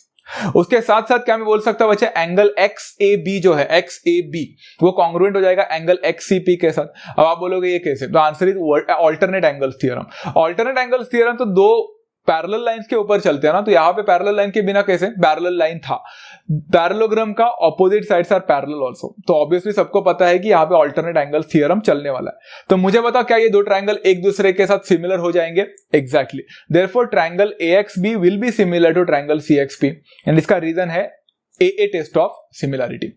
सिंपल, अगर 2 ट्रायंगल एक दूसरे के साथ सिमिलर हो जाते हैं तो उनके करेस्पॉन्डिंग साइड एक दूसरे के साथ कॉन्ग्रुएंट हो जाते हैं। तो क्या मैं बोल सकता देयरफॉर AX अपॉन XC जो कि corresponding side is equal to बच्चा यहां पे मैं बोल सकता हूं AB upon PC, right. And यहां पे भी लिख सकता हूं corresponding sides of similar triangles. अब मजे की बात देखो बच्चों, यहां पे AX upon XC is equal to, अगर आपने इक्वेशन नंबर 2 को ध्यान से देखा होगा तो आपको पता चलेगा कि मुझे उधर AB अपॉन PC का वैल्यू मिला था, कितना था, 2 था, तो AB upon PC will become 2। अब समझा बच्चा, मैंने वहां पे AB अपॉन PC निकालने के लिए इतना मगजमारी क्यों किया, ताकि मुझे AX और XC का वैल्यू मिले, मतलब रेशियो का। इज इक्वल टू 2 मिला, यहां पे फ्रॉम 2 लिख सकता हूं। अब ax अपॉन xc का वैल्यू अगर मुझे 2 मिलता है तो क्या मेरा यहाँ पे काम खत्म हुआ क्या? नहीं। देखो उन्होंने मुझसे ax तो मांगा था बट अब तक हुआ नहीं, तो मैं क्या करूंगा, ax is equal to xc को उधर लेके जाऊंगा तो 2 टाइम्स xc हो जाएगा। क्या उन्होंने मुझसे ax मांगा था? हाँ, बट इधर xc है बट उधर मुझे ac चाहिए, तो क्या करूंगा, देखो therefore ax will remain the same, 2 को वैसे ही रखा। अगर आप लोग xc को ध्यान से देखोगे तो आपको पता चलेगा xc जो है वो ac और ax का सब्ट्रैक्शन है, बराबर है। xc जो है वो टोटल ac से ax को माइनस करने पर मिलता है, बिटवीननेस। यहां पे हो जाएगा ax will remain the same, 2 multiply हो जाएंगे दोनों के साथ, तो it will become 2 times ac minus 2 times ax। Minus 2x को वहां पे लेके जाओ, प्लस ax बनेगा तो it will become plus 2x, तो ax प्लस 2x होता है 3ax is equal to 2 times ac। And जरा चेक करो बच्चों, क्या हमें यही प्रूफ करना था क्या? एग्जैक्टली हमें यही प्रूफ करना था, and this is how we have completed this question. आप लोग ने देखा बच्चा, जो भी डेंजर दिखने वाले क्वेश्चंस है वो एक्चुअल में डेंजर नहीं है। आप लोग को 2 ट्रायंगल को कैसे भी करके सिमिलर प्रूफ करने का अप्रोच अगर पता चल गया ना, तो every questions are so easy. Clear? Okay, let's go for the last question for today and then we are ending up the session. इससे ज्यादा आप हॉट्स मांगना भी मत, बिकॉज मुझे लगता है यही बहुत ज्यादा डेंजर था, एंड इतना करने के लिए ही जो आपको टाइम और डेडिकेशन देना पड़ेगा, that will B ट्रेमेंडस। Is that clear? Okay. Question number 12. If a and b are natural numbers and a is greater than b, if a square plus b square, a square minus b square and 2ab are the sides of the triangle, then prove that the triangle is right angled. Find out 2 Pythagorean triplets by taking suitable values of a and b. ये easy था question, but हाँ बच्चों, जब भी हम लोग को किसी ने बोला है कि अगर आपके पास 3 साइड देकर रखा है एंड आपको प्रूफ करना है कि वो एक पाइथागोरस राइट एंगल ट्रायंगल है बेसिकली, तो आपको क्या करना पड़ता है, आपको बड़े साइड का स्क्वायर लेना पड़ता है एंड फिर बाकी के 2 छोटे साइड का स्क्वायर का एडिशन करके दोनों इक्वल हो रहे हैं कि नहीं देखना होता है, बराबर है ना। तब जाकर देखते हैं तो आपको पता चल जाता है कि भाई ये तो पाइथागोरियन ट्रिपलेट को फॉलो कर रहा है, मतलब ये एक राइट एंगल ट्रायंगल है, right. This is what we are going to do over here. तो जरा ध्यान से देखो बच्चों, आप लोग को पता चला यहाँ पे a square plus b square, a square minus b square और 2ab में जरा दिमाग लगाओ तो आपको पता चलेगा कि हमेशा a square plus b square ही बड़ा होगा, a square plus b square, बाकी के छोटे होते हैं। इतना हिंट मैं आपको दे रहा हूं। तो आप सबसे पहले क्या करोगे, a square plus b square को स्क्वायर लोगे, तो यहाँ पे a square plus b square का मैंने स्क्वायर लिया, पहला मैंने निकाला सबसे बड़े साइड का square. a plus b the whole square का फॉर्मूला है, सिर्फ इस बार a के जगह पे a स्क्वायर है और b के जगह पे b स्क्वायर है, तो संभल कर। तो फॉर्मूला क्या होता है, a plus b the whole square का a square plus 2ab plus b square. तो यहाँ पे a स्क्वायर क्या होगा, a स्क्वायर का स्क्वायर होगा, प्लस 2ab क्या होगा, 2 into a square into b square, plus b square क्या होगा, यहाँ पे b स्क्वायर का स्क्वायर होगा। दैट विल बिकम बच्चा, a स्क्वायर का स्क्वायर होता है a to the power 4, 2 times a square b square will remain the same, b square का स्क्वायर होता है मतलब b टू द पावर 4। इसके आगे आप कुछ नहीं कर सकते, let this be as it is equation number 1। अब आपको बाकी के 2 साइड का स्क्वायर करके एडिशन करके देखना है। तो बाकी के 2 साइड कौन सा है, a square minus b square है, उसका स्क्वायर करना पड़ेगा जो मैंने लिखा है, प्लस 2ab जो है उसका भी स्क्वायर करना पड़ेगा एंड एडिशन करके देखना पड़ेगा क्या इक्वेशन नंबर 1 से मैच करता है कि नहीं। ओके, यहां पे हो जाएगा बच्चा, पहला a minus b the whole square का फॉर्मूला है which is a square minus 2ab plus b square. तो a स्क्वायर बनेगा a स्क्वायर का स्क्वायर माइनस 2ab मतलब 2 into a square multiplied by b square plus b square का square हो जाएगा। फिर होगा प्लस 2ab का स्क्वायर बचा, 2ab का स्क्वायर मतलब सबका स्क्वायर होगा, 2 का स्क्वायर होता है 4, a का स्क्वायर होता है a स्क्वायर एंड b का स्क्वायर होता है b स्क्वायर। अब बच्चा कुछ लाइक टर्म दिख रहा है आप लोगों को, सबसे पहले देखो a स्क्वायर का square a to the power 4 है, फिर minus 2a square b square plus 4a square b square. बच्चा माइनस 2 प्लस 4 कितना होता है, माइनस 2 प्लस 4 होता है प्लस 2, तो ये हो जाएगा plus 2a square b square. Clear है? And plus b to the b square का स्क्वायर क्या होता है, b टू द पावर 4 होता है। इक्वेशन नंबर 2 मार्क कर लिया। जरा अच्छी तरह से देखो, टेक योर टाइम, 15 सेकंड्स लेना। इक्वेशन नंबर 1 को देखो, इक्वेशन नंबर 2 को देखो, क्या दोनों इक्वेशंस मैच कर रहे हैं, क्या एग्जैक्ट मैच कर रहे हैं। इसका क्या मतलब होता है, फ्रॉम इक्वेशन नंबर 1 2 में बोल सकता हूं a square plus b square का स्क्वायर जो है that is equal to a square minus b square का स्क्वायर प्लस 2ab का स्क्वायर। मतलब hypotenuse square is equal to one side square plus another side square is from equation number 1 and 2 and therefore मैं लिख सकता हूं therefore the triangle जो form होगा Pythagorean triplet form करने वजह से हम बोल सकते हैं बच्चों यहाँ पे it is a right angle triangle, जो भी ट्रायंगल बनेगा इससे। Is that clear? It's a very simple procedure. But ये क्वेश्चन खत्म नहीं हुआ, उन्होंने बाद में हमसे मांगा कि इसी फॉर्मूला से कोई भी ए एंड बी का एक suitable value low and Pythagorean triplet बना के दो। अब यहां पे कहानी में ट्विस्ट है, ऊपर जरा ध्यान से देखो, उन्होंने बोला है कि हमेशा आपका ए एंड बी का वैल्यू कुछ भी हो सकता है नेचुरल नंबर, बट वो ए हमेशा बी से बड़ा होना चाहिए। Please don't make a mistake over here by writing a as smaller than b. आपका ए का वैल्यू हमेशा बड़ा होना चाहिए, कितना बड़ा होगा उससे फर्क नहीं पड़ता है, बट बड़ा होना चाहिए। मैंने छोटे छोटे नंबर्स लिए, तो मैंने क्या किया यहाँ पे, हाँ, कन्वर्स ऑफ पाइथागोरस थ्योरम लिखना ना भूले बच्चा, बिकॉज जब आप राइट एंगल ट्रायंगल प्रूफ करते हैं तो कन्वर्स ऑफ पाइथागोरस थ्योरम लिखने का, पाइथागोरस थ्योरम नहीं। यहाँ पे बच्चा मैंने केस नंबर 1 लिखा कि ए का वैल्यू अगर 2 होता एंड बी का वैल्यू 1 होता तो क्या होता। देखो मैंने दोनों कंडीशन फुलफिल किए, नेचुरल नंबर भी है एंड ए का वैल्यू बड़ा है। क्या हमेशा एक नंबर से ही बड़ा होना चाहिए? ऐसा कुछ नहीं। ए का वैल्यू 3 ले सकते थे, बी का वैल्यू 1 ले सकते थे, जरूरी। ए का वैल्यू 10 ले सकते थे, ए का वैल्यू 1, बी का वैल्यू 1 ले सकते थे, कुछ भी लो, बट ए का वैल्यू बी से बड़ा होना चाहिए एंड नेचुरल नंबर होना चाहिए। यहां पे बच्चों मैंने सबसे पहला ए स्क्वायर प्लस बी स्क्वायर का वैल्यू निकाला जो ऊपर दिया है, दैट विल बिकम बच्चा 2 स्क्वायर प्लस 1 स्क्वायर। 2 स्क्वायर होता है 4, 1 स्क्वायर होता है 1, 4 प्लस 1 होगा 5, पहला नंबर मेरा। दूसरा है ए स्क्वायर माइनस बी स्क्वायर, मतलब 2 स्क्वायर माइनस 1 स्क्वायर। 2 स्क्वायर होता है 4 minus 1 it is equal to 3। And last but not the least मुझे 2ab निकालना था, तो 2ab मतलब 2 into 1 एंड आपको यहाँ पे मिला 4। जरा अच्छी तरह से देखो बच्चों, यहाँ पे 5 3 4 मतलब 3 4 5 क्या एक पाइथागोरियन ट्रिपलेट नजर आ रहा है? हमें पता है this is a Pythagorean triplet, मतलब मैंने यहाँ पे कुछ भी गलत नहीं किया है। चलो एक और कंडीशन लेते हैं, अगर a का वैल्यू 3 लिया होता एंड b का वैल्यू 2 लिया होता तो क्या मुझे यहाँ पे पाइथागोरियन ट्रिपलेट मिलता। बट चेक करते क्या मिलता। a square plus b square would become 3 square plus 2 square that is 9 plus 4 होगा विच इज इक्वल टू 13। यहां पे बच्चा a square minus b square होगा, 3 स्क्वायर माइनस 2 स्क्वायर मतलब 9 माइनस 4 होगा विच इज इक्वल टू कितना, 5। And last but not the least 2ab जो होगा बच्चा it will become 2 multiplied by 3 multiplied by 2, 2 3 6, 6 2 12 होता है। एंड आप देख सकते हैं यहाँ पे भी एक 5 12 13 का पाइथागोरियन ट्रिपलेट हमको मिला है, मतलब हमने बराबर किया है एंड हमने वेरीफाई भी किया। तो हम यहाँ पे लिख सकते हैं finally the Pythagorean triplets that we got are 3 4 and 5 and 5 12 and 13 respectively and it is as simple as that। तो बच्चों इतना तो मैं गारंटी बोल सकता हूं कि अलजेब्रा के हॉट्स से रिलेटेड में अगर हम लोग देखेंगे कंपैरेटिवली तो ज्योमेट्री के हॉट्स बहुत ही ज्यादा एडवांस्ड है, बहुत ही ज्यादा डिफिकल्ट है। एंड उसके साथ साथ एवरीवन नोज कि हम अलजेब्रा पूरा पढ़ तो लेते हैं, ज्योमेट्री में हम काफी सारी चीजें स्किप करते हैं and that is the main reason हम लोग को हॉट्स जमता नहीं है। तो for those students who have not skipped anything in the geometry, चाहे वो थियरम हो, चाहे वो सॉल्व्ड एग्जांपल हो या कुछ भी हो, उन्हीं लोगों को हॉट्स थोड़ा इजी जाता है, बाकी सारे बच्चे थोड़ा स्ट्रगल कर लेते हैं। So I would suggest every students is to please आप अपना लॉजिक कॉन्सेप्ट्स को अच्छी तरह से समझो, पहले फंडामेंटल्स को क्लियर करो, हॉट्स अपने आप समझ में आ जाएगा। क्योंकि फंडामेंटल्स जो होता है वो 29 मार्क्स के आते हैं, हॉट्स 11 मार्क्स का आता है, और वो 29 मार्क्स का अगर आप करोगे ही नहीं तो 29 मार्क्स भी जाएंगे और हॉट्स तो आएगा नहीं, because hots is something which is not predicted at all. वो प्रेडिक्टेबल नहीं है, कुछ भी आ सकता है। बट जो 29 मार्क्स का पेपर है वो डेफिनेटली सेम ही आने वाला है जो आपके टेक्स्ट बुक में है।